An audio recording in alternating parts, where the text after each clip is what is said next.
Madam President, Prime Ministers, 2 minutes of truth, of bitter truth.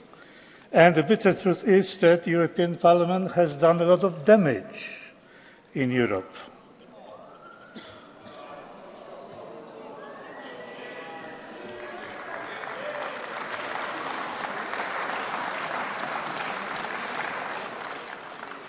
It has been sending a false message. It represents the European demos.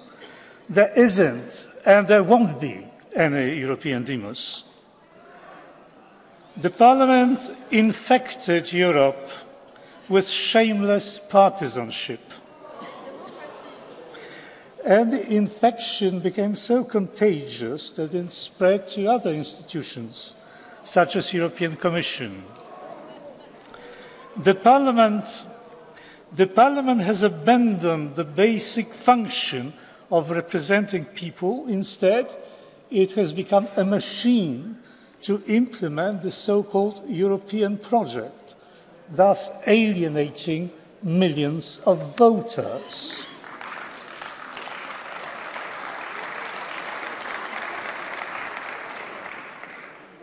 The Parliament has become a political vehicle of the left to impose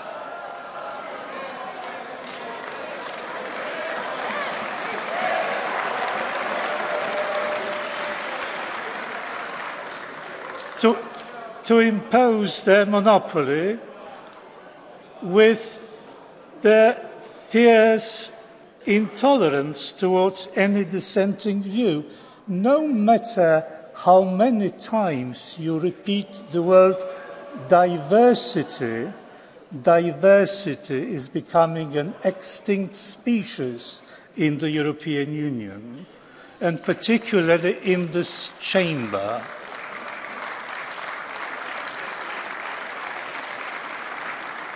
The Parliament is a quasi-parliament because it rejects the essential principle of parliamentarism, namely accountability. The deputy, let me remind you, is elected by the voters and must be accountable to the voters that elected him. Not so in the European Union.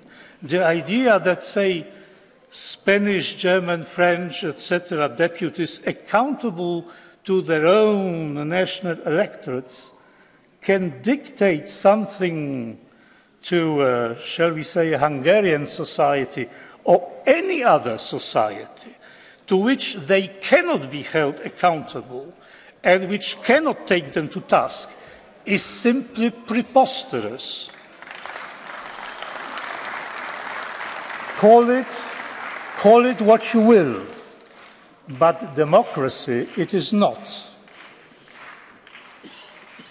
To sum up, the Parliament represents the demos that does not exist, works for the project that ignores reality and law, shuns accountability, turns its back on millions of people, and serves the interest of one political orientation. And this is just the tip of the iceberg. Having said that, ladies and gentlemen, I rest my case.